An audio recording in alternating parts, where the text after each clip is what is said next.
bienvenue au Dojo Room numéro 4. J'espère déjà que vous allez bien tous et toutes vos proches. Donc voilà, c'est parti. Donc on avait dit le judo, voie de la souplesse, qui a été inventé par Jigoro Kano en 1882. Vous savez comment elle s'appelle la première école de judo? Le Kodokan. Le Kodokan à Tokyo, donc c'était la première école de Jigoro Kano. On a bien dit école. École parce que Jigoro Kano, pour lui, le judo, c'était vraiment une valeur éducative. C'était pour éduquer les enfants et les adultes. Alors, vous vous souvenez de la dernière fois, qu'est-ce qu'on devait suivre pour devenir un bon judoka? Le code moral du judo. Voici, je vous le rappelle, le code moral du judo, c'est... Voilà. Vous voulez revenir sur le code moral du judo. La première valeur qui est sur le code moral, c'est la politesse. La politesse, c'est le respect d'autrui. Autrui, c'est quoi? Ce sont les autres. En ce moment, je pense qu'on devrait tous respecter la politesse par respect pour tous les médecins et les infirmières, c'est-à-dire respecter les règles, respecter les autres. Aussi, moi, une valeur qui me manque aussi dans le code moral en ce moment, l'amitié. L'amitié, c'est quoi? Vous avez vu ce qu'il y avait marqué dessous? Le plus pur des sentiments. Ah oui, le plus pur des sentiments. En judo, on fait des belles rencontres. Et l'amitié en ce moment, les personnes, l'échange avec les autres, voilà, ça manque à tout le monde. Mais tenons bon parce que bientôt, on va pouvoir se revoir et refaire des amitiés sur le tatami. On va pouvoir enchaîner sur le Newaza judo au sol. Mais faut que je me mette en tenue. Donc à tout de suite. Ah, encore une farce de mon nuquet. C'est le 1er mai, il arrive avec ses muguets. Allez hop, c'est parti. Hop. Pourquoi c'était le petit muguet hein? Bon, on commence. Newaza, c'est parti. Aujourd'hui, petit travail sur une sortie d'immobilisation. Premier petit exercice à faire, le tourniquet. On va faire le tourniquet. Alors le tourniquet, on va se mettre sur une épaule. On se met sur le côté, une seule épaule qui touche ici et je vais chercher à avancer. Mes fesses qui ne bougent pas. Voilà, alors, on regarde mon nuquet là, il fait ça très bien. On essaie de faire ça en marche avant et en marche arrière. Tranquillement, on tourne. Une fois qu'on a fait ça sur les deux épaules, on change, on se met sur l'autre épaule. Et après, on va travailler ce qu'on appelle le pont. On va ponter, on va passer d'une épaule sur l'autre. Je vous montre. On tourne tranquillement. Ici, je vais chercher à faire le pont. Je vais passer d'une épaule sur l'autre. Et là, je fais, mes fesses ne touchent pas, je forme comme un pont dessous. Et je passe sur mon autre épaule. Et je continue à tourner. Hop, je fais le pont. Je passe sur deux épaules. Voilà, je change de côté. Et je tourne. On fait ça plusieurs fois. Tout ça pour travailler notre petite sortie d'immobilisation sur Ongeza Gatame. J'espère que vous vous souvenez. Dojo Room numéro 1, on avait vu Ongeza Gatame. Donc Ongeza Gatame, Uke, on salue. Ok, sur le dos. Petit Ongeza. Le petit oreiller. Coince bien ma main. Alors là, avec ma main qui est libre ici, je vais venir avec ma main qui est libre accrocher la ceinture de mon nuquet.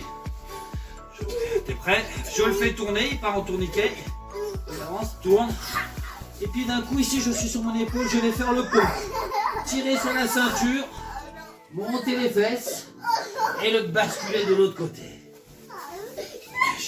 Et une fois qu'il est arrivé de l'autre côté, bien sûr, une fois que je suis sorti, vu que j'ai l'occasion, c'est à mon tour, je le prends en Kuzore Ongeza Gatame. Vous avez vu mon Kuzore? Kuzore, c'est la variante, c'est la cousine. Parce qu'Ongeza Gatame, normalement, j'ai la main derrière la tête. Et le Kuzore, j'ai la main ici, sous son bras, qui vient contrôler son épaule. On n'oublie pas, les orteils bien plantés dans le tapis, un pied devant, un pied derrière. On remonte une fois, allez, vas-y, tu reprends. Allez, remonte. Hop, allez, bien. Voilà, Ongeza, la tête. Hop. Une main à la ceinture, non. On tourne, on fait le tourniquet. Je le fais tourner, et puis d'un coup, hop, je fais le pont, je tire sur la ceinture, je le bascule, et je finis en Kuzore Ongeza Gatame. Oh non, on enchaîne, toujours travail au sol. Un retournement de face. Mon partenaire, lui, se met à quatre pattes. Tu te mets à quatre pattes en face de moi. Solide, hein? Solide ou quoi? Ah, c'est bon. Donc je me mets face à lui. Je vais chercher à lui supprimer les deux appuis de devant. C'est quoi les deux appuis de devant? Voilà, c'est les deux petites mains. Donc ici, regardez, une main dans le dos, je passe ma main ici dessous, sous son sous son bras. Ah non, là c'est pas bon. Là, je viens bien mettre la main à plat dans son dos ici. Comme s'il avait quelque chose qui était coincé ici. La main bien à plat sur son omoplate. Je me mets ensuite sur le côté. Là, je suis face à lui, devant sa tête. Je vais venir me mettre sur le côté. Sur le côté. On va se mettre comme ça. Comme ça, il va bien voir. Je me mets sur le côté. Et avec ma main qui libre ici, je passe sous le menton et je viens accrocher la manche. Je lui supprime son deuxième appui. Voilà. Et je tire. Et là, je finis encore en Kuzure Ongeza Gatame. Une petite fois encore, Uke. Mets-toi à quatre pattes, s'il te plaît. Tu me fais une table bien solide, là, ici, pour qu'il voit bien. Mais c'est pas trop facile, c'est pas trop facile. Allez. Ah non, non, tu résistes pas encore. Tout à l'heure, on fera les combats. 1. Je suis de face. Une main engagée dessous. Je supprime le premier appui. Je viens me mettre sur le côté. Non. Il me fait la même blague à chaque fois, lui. Là. Mais non. 3 fois. Je me mets sur le côté. Ma main qui est libre. Sous son manteau, je viens lui accrocher son petit tapis. Il est vicieux, mon pied. Je me tourne. Et je finis. La manche bien coincée. Un appui devant, un appui. Ah, Kuzure Ongeza Gatame. C'est bon? Maintenant, on salue. On a fini de travailler au sol. On se salue toujours par respect et par politesse. Maintenant, c'est une nouvelle judoka qui va venir. Faites attention, elle est très forte. Ah, ok. Et là on va changer du quai, il a raison, on a tout annoncé. On passe au travail debout, Tashiwaza. Parti pour le travail debout avec mon Uke. Allez, c'est parti, on est là. On salue toujours par respect et par politesse. Tu travailles debout. Alors je rappelle les règles de sécurité. Chez vous, vous n'avez pas de tatami ou de matelas. Vous ne faites pas chuter. On doit travailler aussi avec un partenaire qui sait chuter. Donc si vous n'avez personne, vous faites les techniques dans le vide, seul, ou les dojo sont faits uniquement pour réviser. Allez, on part sur une technique debout, technique debout, déséquilibre dans l'avant. 1, j'ouvre la fenêtre, ici, je déséquilibre bien, je mets mon partenaire sur la pointe des pieds. Ippon Otoshi, donc je vais venir Ippon Seoi Otoshi, donc je vais venir contrôler l'épaule. Ici, je lâche la main qui est au revers, ici, je viens le glisser sous son aisselle, et je verrouille, je ferme bien. En même temps, rotation, je tourne ici. Je viens mettre un barrage, comme le Taetoshi ici. Je suis une jambe fléchie, une jambe tendue. Là, je vais tirer sur la manche ici. Je vais renverser mon partenaire par-dessus mon épaule. Je tourne la tête et je l'emmène dans le vide. Je retiens bien ici avec la manche, fléchie sur les jambes. Donc, deuxième technique pour le dojo numéro 4. Dashibarai, balayage du pied avancé. Donc, on va décaler un peu. Je vais demander à mon partenaire ici d'avancer légèrement son pied. Voilà, ici. Petit pas chassé, je viens me mettre sur le côté. Hop, je déséquilibre mon partenaire. Je ne bouge pas les pieds. Hop, je le déséquilibre ici. Avec mon pied gauche ici, le plat du pied, je vais venir supprimer son appui. Balayage ici. Je viens bien au niveau de la cheville ici. Alors, je ne balaye pas au niveau du mollet ni de la cuisse. Ici, je frotte le tatami et en même temps, je ramène la manche à l'intérieur. Ici. Dashibarai, balayage du pied avancé. Le partenaire, voilà, il avance le pied, son pied droit, sur le côté, je déséquilibre ici, en faisant un petit pas chassé, après le plat du pied, ici je viens balayer au niveau de la cheville, et je contrôle bien. Et troisième partie arbitrage. A tout de suite pour l'arbitrage. Alors on est parti pour la petite séquence arbitrage. Donc c'est important l'arbitrage, parce qu'il faut savoir que sans arbitre aussi, les compétitions ne peuvent pas avoir lieu.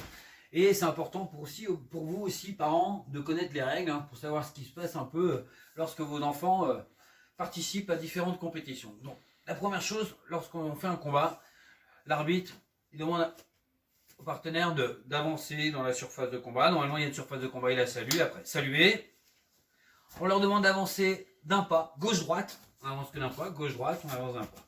Et après, quand on est poussin, on demande au début à ce que les deux combattants prennent la garde. Après, quand on est poussin, quand on est benjamin, à partir de CM2, 6e, on ne demande plus aux combattants de prendre la garde. Là, prenez la garde. On se souvient, pour gagner un combat de judo, il faut marquer le hippon. Le hippon, on peut le marquer debout. Exemple, top, c'est parti. Jimé, donc là le combat démarre, j'ai annoncé à Jimé. Là, on va voir qui va marquer le hippon. On va attaquer là. Bon, alors l'arbitre l'arbitre fait ce geste, bras tendu vers le ciel ici. Hippon, Soremade, dernière fin du temps. Là, on est ici. L'arbitre demande aux deux combattants de se rhabiller correctement. À la fin du combat, on demande de saluer. Et l'arbitre, si c'est ce combattant-là, l'arbitre fait ce geste-là vers lui pour désigner le vainqueur. Si ça avait été l'autre combattant, il aurait fait ceci. Si à la fin d'un combat, il y a un match nul, l'arbitre annonce Ekiwake, ça veut dire égalité. Donc ça, c'était pour le hippon debout. Mais on peut aussi marquer hippon au sol. Hop, au sol, il y en a un qui se met au sol, on imagine. Tac. Allez, mets-toi sur le dos, tu prends ta partenaire. Dès qu'il y a un des combattants qui maîtrise l'autre, là, qui l'immobilise sur le dos, l'arbitre se rapproche des deux combattants, fait ce geste, bras tendu vers eux et annonce Osaekomi. Osaekomi, ça veut dire début d'immobilisation. 20 secondes s'écoulent. 20 secondes. Au bout de 20 secondes, temps. Hippon. Pareil, le combat est terminé. Si par hasard, non, tu reprends l'immobilisation, tu reprends Osaekomi et qu'il y a un des partenaires qui réussit, le partenaire qui est en dessous qui réussit à s'échapper. Et il réussit à s'échapper, à renverser l'autre. L'arbitre annonce Toketa. Toketa, ça veut dire fin d'immobilisation. Là, le chronomètre s'arrête. Le chronomètre s'arrête. Donc voilà pour aujourd'hui. Mettez les combattants, vous pouvez vous mettre debout.